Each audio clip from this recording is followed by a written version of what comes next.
السلام علیکم ناظرین، پاکستان کے اندر کچھ دن پہلے ایک قانون پاس ہوا جس میں یہ کہا گیا کہ صحابہ کرام کی اور اہل بیت اطہار کی توہین پر جو سزا پہلے متعین کی گئی ہے اس کو بڑھا کر 10 سال کر دیا گیا ہے۔ وہ سزا پہلے 3 سال تھی، اب اس کی بجائے وہ 10 سال کی قید میں تبدیل ہو گئی ہے۔ پاکستان کے اندر اس طرح کے مختلف اور بھی قوانین ہمارے سامنے موجود ہیں اور اس پہ اکثر اوقات مسائل بھی پیدا ہوتے ہیں۔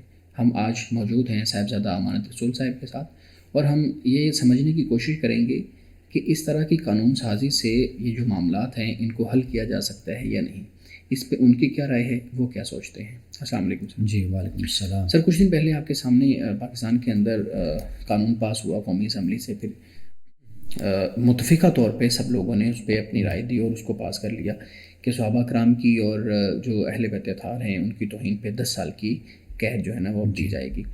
آپ کی کیا رائے ہے، اس طرح کے معاملات کو قانون سازی سے اور سزا دے کر حل کیا جا سکتا ہے یا نہیں کیا جا سکتا؟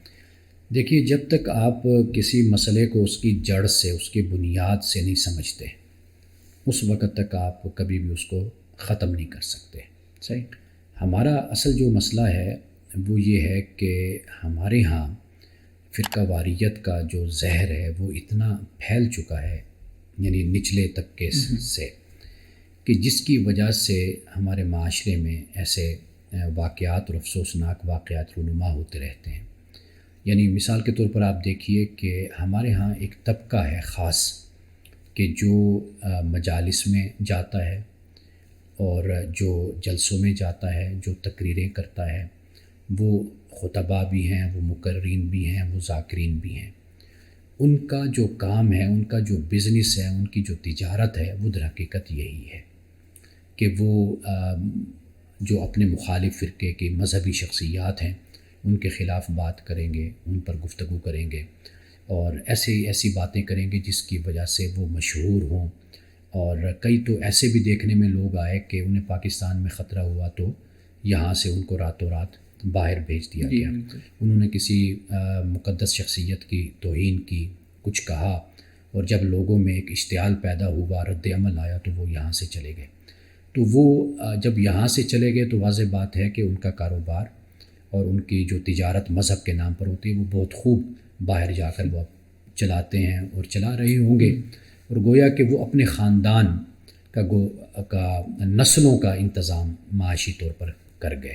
ٹھیک ہے۔ ایک تو یہ معاملہ ہے کہ یہ ذمہ داری معاشرے کی بھی ہوتی ہے، یہ ذمہ داری ریاست کی بھی ہوتی ہے، یہ ذمہ داری حکومت کی بھی ہوتی ہے کہ ان عوامل پر توجہ کرے کہ جن عوامل سے یہ مسائل پیدا ہوتے ہیں، یا ان اسباب پر غور و فکر کرے۔ ہمارے ہاں ہوتا کیا ہے، ہم ان اسباب پر غور و فکر تو نہیں کرتے، اور جس کے پاس طاقت ہے، جیسے حکومت اور ریاست ہے، اس کو چاہیے کہ وہ اس کا علاج کرے۔ اور علاج کیا ہوتا ہے، وہ معاشی حوالے سے بھی ہے، وہ تعلیمی حوالے سے بھی ہے، اور وہ مثبت اور تعمیری جو سرگرمیاں ہیں اس کے ذریعے سے بھی ان پر قابو پایا جا سکتا ہے۔ یعنی مثال کے طور پر آپ دیکھیے کہ ہمارے ملک میں تفریح کے مقامات نہ ہونے کے برابر ہیں، اور کھیل کے جو گراؤنڈز ہیں وہ نہ ہونے کے برابر ہیں۔ نوجوانوں کو اگر وہ تعلیم حاصل کر لیتے ہیں تو روزگار نہیں ملتا، اور اگر وہ تعلیم حاصل کرنا چاہتے ہیں تو تعلیم کے لیے ان کو وسائل اور ماحول سازگار نہیں ملتا۔ تو یہ وہ مسائل ہیں کہ پھر ان راستوں کو اختیار کیا جاتا ہے کہ جس کے ذریعے سے معاشی طور پر بھی انسان خوشحال ہوتا ہے، اور صرف معاشی طور پر خوشحال نہیں ہوتا بلکہ وہ جو ایک رد عمل ہوتا ہے معاشرے میں، اس رد عمل کی بھی ایک جو تقدیسی صورت ہے، سینکٹیٹی والی، وہ صورت بھی سامنے آ جاتی ہے۔ یعنی مثال کے طور پر آپ مذہب کے نام پر اگر کسی کے ساتھ لڑتے ہیں تو آپ یہ خیال کرتے ہیں کہ بھئی اب اس میں مجھے ایک تو ثواب بھی ملے گا کیونکہ میں نے ایک نیکی کا کام کیا، اور دوسری طرف سے یہ ہوتا ہے کہ اس کا اپنا غصہ بھی، ایگریشن جو سے ہوتی ہے، ریئیکشن، وہ معاشی طور پر مسائل بھی ہوتے ہیں، دیگر مسائل بھی ہوتے ہیں، یا جہالت بھی آپ کہہ لیجئے، اس بنیاد پر اس کا وہ غصہ بھی نکل جاتا ہے، اور پھر اس کو نیکی بھی ساتھ اس کو ملتی ہے، اس خیال سے کہ میں نے بڑا نیکی کا کام کیا۔ اس نے کسی کی جان لے لی، کسی کو زخمی کر دیا، کسی کو گالم گلوچ دے دی، بالکل ہمارے سامنے تو یہ سب کچھ مثالیں ہمارے سامنے تو اصل میں دنیا یہ کرتی ہے کہ اسباب اور محرکات پر جاتی ہے. ہم اسباب اور محرکات پہ جانے کے بجائے اور سادہ اور سمپل ہمارا طریقہ یہ ہوتا ہے کہ ہم اس پر قانون سازی کر دیتے ہیں.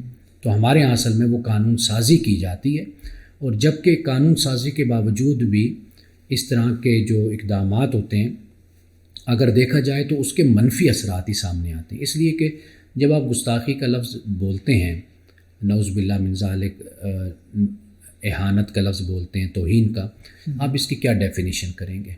یعنی آپ مثال کے طور پر آپ دیکھیے کہ ایک فرقے والا جو بات کہہ رہا ہے ممکن ہے وہ دوسرے والے کے نزدیک وہ توہین میں آتی ہے بات، اور پہلے والا جو بات کر رہا ہے وہ اپنے خیال سے ٹھیک بات کر رہا ہے، لیکن وہ دوسرے جو فرقے والا ہے وہ اس کو توہین خیال کرتا ہے. تو آپ تھوڑی سی اس کی تاریخ میں اگر آپ چلے جائیں، یعنی فرقوں کی تاریخ میں، کہ کس طریقے سے انہوں نے ایک دوسرے کے خلاف مقدمے بنوائے ہیں، ایک دوسرے کے خلاف مقدمے بنوائے ہیں. آپ ذرا اس کو پڑھ کر آپ دیکھ لیں، چھوٹی چھوٹی باتوں پر مقدمے بنائے گئے کہ بھئی یہ ہمارے جو نظریہ ہے، ہمارا عقیدہ ہے، ہماری سوچ ہے، اس کے انہوں نے اس کے خلاف یہ بات کہی ہے، تو لہٰذا ان کے خلاف یہ مقدمہ دائر کیا جائے. تو میرا خیال ہے کہ اس طرح کے جو معاملات ہوتے ہیں ان میں ابہام بہت زیادہ اور اشکال بہت زیادہ ہوتا ہے. تو اس لیے قانون سازی سے زیادہ بہتر راستہ یہ ہوتا ہے کہ آپ معاشرے کو ایجوکیٹ کرتے ہیں، معاشرے کو خوشحال کرتے ہیں، معاشرے میں تعلیم کا کلچر پیدا کرتے ہیں، معاشرے کو آگے کی طرف لے کر جاتے ہیں. تو پھر یہ چیزیں خود بخود معاشرے سے ایلیمینیٹ ہوتی چلی جاتی ہیں، جیسے دنیا میں یہ ہوتا ہے. صحیح. ایک اور چیز جو ہے، ہم جب تاریخ پڑھتے ہیں، لٹریچر پڑھتے ہیں، تو ہمیں یہ بات معلوم ہوتی ہے کہ اس طرح کی چیزوں میں، یعنی ایون جو مختلف شخصیات ہیں ان کے بارے میں لوگوں کا اختلاف رائے ہے آپس میں. جی. ایک کسی شخصیت کو کسی اور طریقے سے پرسیو کر رہا ہے، دوسرا شخص اسی شخصیت کو کسی اور طریقے سے پرسیو کر رہا ہے. تو یہ ان کی ذہنوں کے اندر اختلاف ہے، ذہنوں سوچ کے اندر اختلاف ہے. پھر وہ تاریخ کا بہت اختلاف ہے وہ نا، اس بنیاد کے اوپر پھر تو جو مسئلہ مزید خراب ہوتا جائے گا یہ والا. اب آپ دیکھیے نا، ایک عام شخص ہے، وہ کسی ذاکر کے پاس بیٹھتا ہے، کسی خطیب کے پاس بیٹھتا ہے، اس کی تقریریں سنتا ہے. اب آپ دیکھیے اس کا ذہن اسی طرح تیار ہوتا چلا جاتا ہے. اگر اسی شخص کو آپ کسی نارمل انسان کے پاس بٹھائیں، معتدل سوچ والے کے پاس بٹھائیں، وہ اسی طریقے سے سوچنا شروع کر دے گا. تو لہٰذا ہمیں اصل جو کام ہے وہ ہمیں کرنا چاہیے. ایسے عناصر معاشرے میں بالکل غیر مؤثر ہو جانے چاہیے. یہ غیر مؤثر ہو جاتے ہیں، ایسا نہیں کہ یہ لوگ ہوتے نہیں، ہر معاشرے میں ہوتے ہیں، لیکن ان کو غیر مؤثر کر دیا جاتا ہے.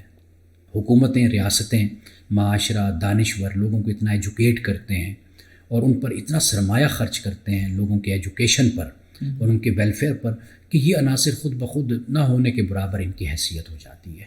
بالکل ٹھیک ہے، بالکل ٹھیک ہے. اور جو آپ نے منفی اثرات کی بات کی، ہمارے سامنے تو پہلے بھی قانون اس طرح کے موجود ہیں، تو اس کی بنیاد کے اوپر بھی ہمارے سامنے جو مسائل کم ہونے چاہیے، ان مسائل کے کمی آنے کے بجائے مزید مسائل زیادہ جو ہے نا وہ بڑھتے جا رہے ہیں. بالکل آپ کی بات ٹھیک ہے کہ ان کا کوئی حل دوسری سطح پہ جا کے، دوسری سائڈ پہ جا کے کوئی تجویز ہونا چاہیے کہ ہم انفارمیشن دیں، لوگوں کو ایجوکیٹ کریں، لوگوں کو جو ہے نا وہ ان کی ٹریننگ کریں اس معاملات میں، تاکہ وہ ان چیزوں کو سمجھیں اور مذہب کے مطابق اپنی زندگی گزارنے کی کوشش کریں. بڑی خوبصورت جو ہے نا وہ ہماری ڈسکشن تھی صاحبزادہ امانت رسول صاحب کے ساتھ. اور بالکل ان چیزوں کو ہمیں دیکھنا چاہیے کہ ہم اپنے بچوں کو قانون سازی اور ان چیزوں کو بتانے کے بجائے ہم ان کو ایجوکیٹ کریں، ان کو ٹریننگ دیں، ان کی تربیت اس طرح سے کریں کہ وہ کبھی ان چیزوں کے بارے میں سوچیں ہی نہ کہ کسی شخص کی توہین ہم کر سکتے ہیں یا کوئی دوسرا کر سکتا ہے. ہم دوبارہ حاضر ہوں گے، تب تک کے لیے ہمیں اجازت دیجیے. خدا حافظ.